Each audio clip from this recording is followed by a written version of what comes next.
Let's go, it's the Whitey Show. Whitey Show. Whitey Show. Whitey Show.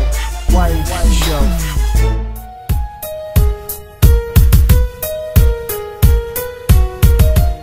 So this Prince of Persia conveniently takes place between the first and second because they didn't want the badass emo crazy guy from the second one, or the third one. It would have made sense if second and third there was something in between, but there's a whole portion missing between the first and second. So bam, the prince is back, and this time you get to travel into the palace where his brother Malik, I believe, is fighting off an army, and then just like every other prince or any other adventure game, they somehow stumble onto opening the hell of these skeleton creatures that basically are your enemies throughout the entire game, and these guys basically can turn all humans into sand statues, and it basically sucks because, well, you become fucking sand statue. That's not really a cool way to die.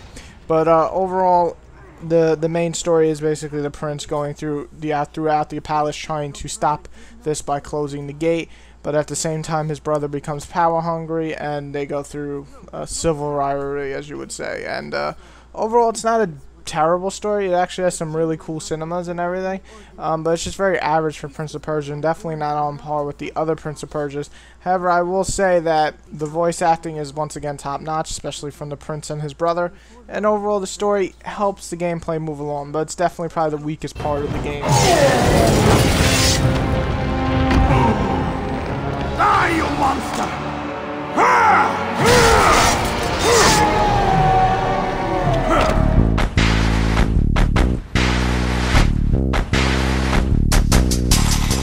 The graphics are the problem I have with the graphics, they look very bland. Coming from the 2008 Prince of Persia, you can obviously see that it's not even near the quality that they put into that game. And it does feel like the character design was more towards the movie than the original Prince of Persia. Overall, it just kind of feels weak in a sense. I wanted to see better visuals in terms of Prince of Persia, and that didn't come through. I will say some of the later effects, especially the whirlwind attack, looks awesome, and some of the monster designs look pretty badass in my opinion, but overall it just looks very bland. The quality, the actual graphics definitely look a lot more like a movie game than a high production title like any other Prince of Persia was, and just overall it fails on the Prince of Persia level. However, it does have some cool things such as some badass effects later on, and the design for the most part, except for the prince's ugly ass face, are good.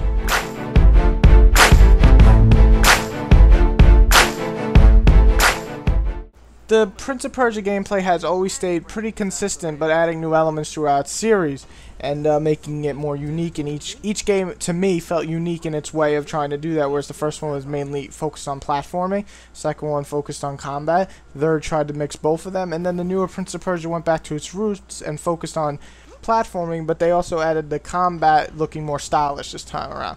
With this Prince of Persia, they kind of mixed the original Prince of Persia, where it's very basic in the beginning, but it starts to get a little more advanced as you go through the game, and basically it's nowhere near Prince of Persia 2's, but it kind of feels like a mix between 1 and 3's. So it did it well enough that you can play the game, and some pretty damn cool looking moves to pull off, but overall it feels kind of slow and clunky, the combat system, and definitely doesn't look as good as the 2008's Prince of Persia. And you may not want me to compare, but it's kind of hard when they go backwards in terms of gameplay and fighting. However, what I will say is the platforming is once again kick-ass. Prince of Persia never fails at platforming, it seems. In this Prince of Persia, they bring back, of course, the time where you can basically turn back time so that you could redo an event that you fucked up on, or you fell off a ledge and you want to, instead of watching the game over screen, you just kind of go backwards in time and try to redo that scene. And they have this, basically it's stop time. Well, it doesn't stop everything, like some enemies will still attack you at their normal speed. It stops water, and water is a real important element in this game. Basically, you stop water to grab onto it, kind of like a pole, and since water is stopped completely, it's actually hard solid. So that was a pretty cool idea, and I love the platforming idea for that. They also give you a power where you basically teleport by clicking the B button to the opponent across the ledge, and the final power is recalling like past memories. Like say the bottom of the floor was gone, you can recall the memories and bring it back up, and just makes it all different types of platforming. And the last few sections are definitely really cool in terms of platforming, and Prince of Persia just doesn't fail here, especially as you get on with the game, it starts off slow, very basic, but the more you get on to, the platforming becomes better, harder to do. All these different things like grab, click slow motion, then let go slow motion, go through a waterfall, then grab it again. Stuff like that makes Prince of Persia a very, very fun platforming game. I have very little problems with the gameplay.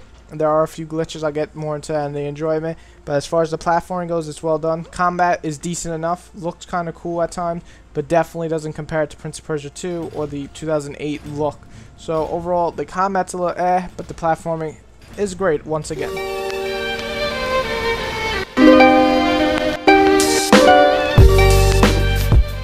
Overall, I enjoyed Prince of Persia more than I thought it would. It's not a great game. It's a good game. One of the better movie games, though it has nothing to relate to the actual movie that's coming out with Jake Gyllenhaal, but it overall is a fun game. However, it does contain some serious problems, such as a major glitch. I actually had this happen where I was halfway through the game, I shut it off because it saved, and then when I turned it back on, I lost all my upgrades. Very, very, very shitty idea. So I had to delete that save and use a backup save and go back about half an hour. But overall, glitches like that, game-breaking glitches, not acceptable, Ubisoft, not acceptable. I know you're rushing for the movie, but it's just not acceptable. And also, the very last segment before the last boss battle feels like it was rushed because the parts you're supposed to grab onto poles and stuff, they're not grabbing sometimes. Sometimes he'll fall without any warning, like there's an invisible wall when there's nothing there. And little things like that really mess it up for you. However, when the game flows, it flows really nicely. It feels like the original Prince of Persia with the look. They got some of the humor, you know, that the Prince had from the first game. Overall, it is a fun game and a decent rental, or maybe buy one cheap. However, the glitches really hurt it. The blend graphics compared to the previous Prince of Persia and the combat just not living up to what it could be definitely hurts the game overall. However, if you're a Prince of Persia fan, I suggest you at least check this one out. It's definitely not just a shitty game. Just don't expect the caliber of the old Prince of Persia or the newer Prince of Persia from 2008 to show up here.